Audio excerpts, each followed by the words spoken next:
Chancellor. This evening, I'm delighted to welcome as guest speaker Michele Acuto, who is Professor of Global Urban Politics in the Faculty of Architecture, Building and Planning. Michele is also the Director of the Connected Cities Lab at the University and Acting Director of AURIN, the Australian Urban Research Infrastructure Network. Michele took his first degree in law and diplomacy at the University of Genoa before postgraduate studies at the International Peace Research Institute in Oslo. He holds master's degrees in international affairs and diplomacy and a PhD as well from the Australian National University. As a scholar, he is deeply internationally engaged. He has completed fellowships and lectureships at the Oxford Programme for the Future of Cities and in Urban Theory and Global Networks at University College London. He has been an expert advisor to the World Health Organization and worked on treaty diplomacy for the international campaign to ban landmines. Michele is also co-chair of the Nature Expert Panel on Science and the Future of Cities. It is a pleasure to call on him to speak today. Please welcome Professor Michele Acuto.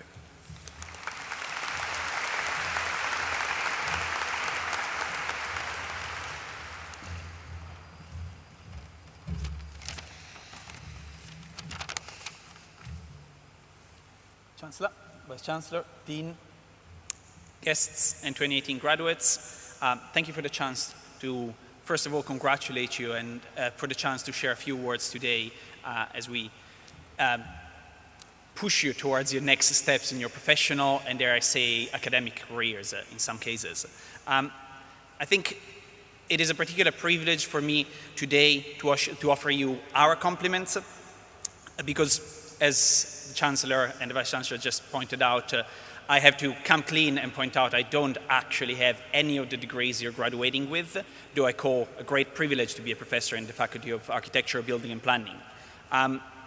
In fact, as I pointed out, I have a degree and a number of expertise and professional work in political science, in international affairs, in international law.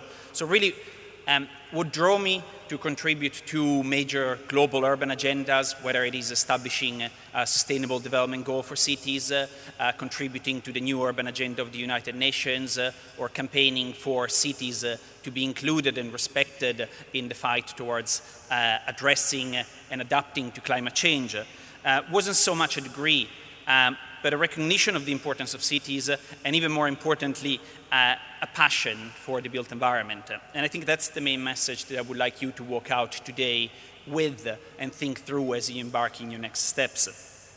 As the great British planner Sir Peter Hall once told me, it isn't so much the degree that makes the urbanist. As he said, it is the passion for making our built environment sustainable, hospitable, exciting, that shapes the best architects, the best planners, and in fact, anyone that really works to make cities a better place. So congrats on your degrees today, but from my side, very much so, even more congrats for persevering, in lack of better words, through thorny assignments, tricky timelines, complicated subjects, the Byzantine system of finding your tutorial rooms, and I'm sure quite a lot of late nights trying to hand in your assignments. In particular, what I would like you to do today, quite briefly, is embrace the special moment you're walking into, or that you have just walked into as professionals and graduates in the built environment. You're perhaps the first generation of what we call the urban age. 4.2 billion people live in cities today. By the end of the next 3 decades, another 2.5 people will move into cities. For the social media geeks of you, that's as many users as Facebook. But for those of you that want something more tangible, that's 65 new people moving to Shanghai every hour. That's 80,000 people living in every single square kilometer of Seoul. That's a third of Brazil's GDP made and administered and flows through Sao Paulo alone. So I guess from my side, what that tells me is that working in cities, whether it's architects, engineers, planners, even just champions of sustainable development or champions of communities, is very much working with people's opportunities. You are and you will be at the forefront of the single largest migration in human history. You will be at the forefront of shaping the gateways to other continents and culture.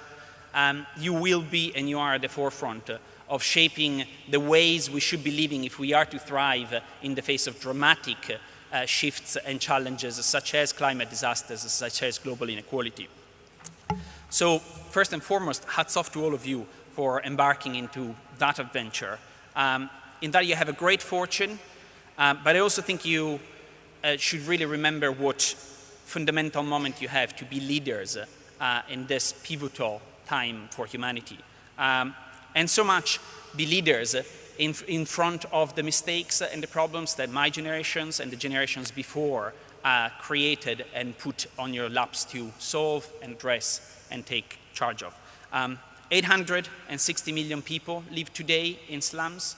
1.2 billion people live without adequate and secure housing.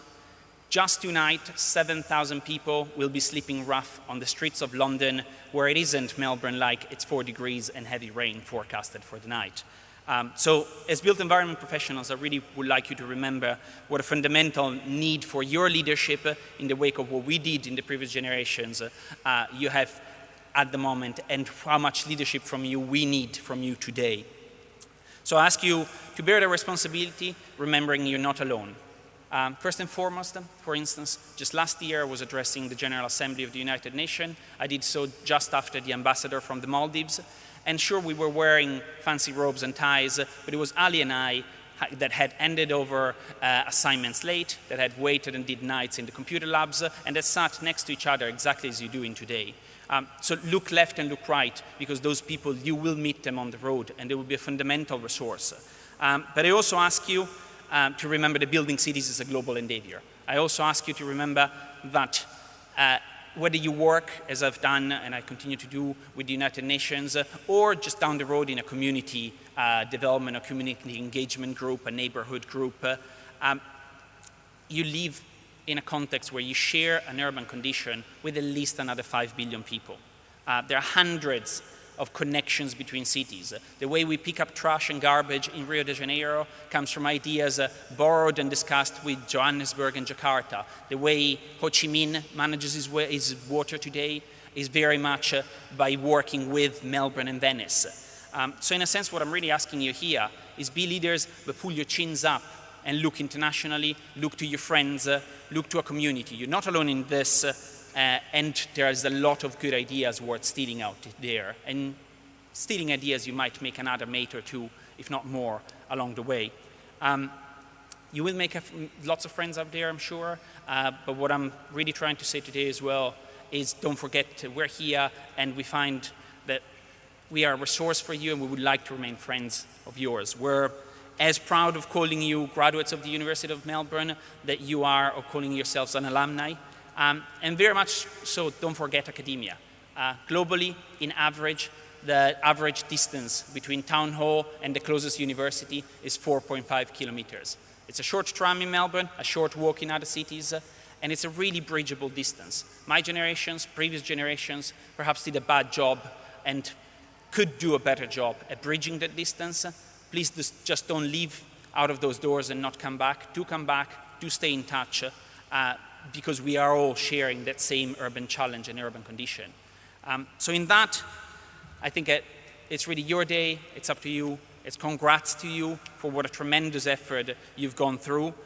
Good luck for your next steps, and hopefully see some of you out there on the road. Thank you very much.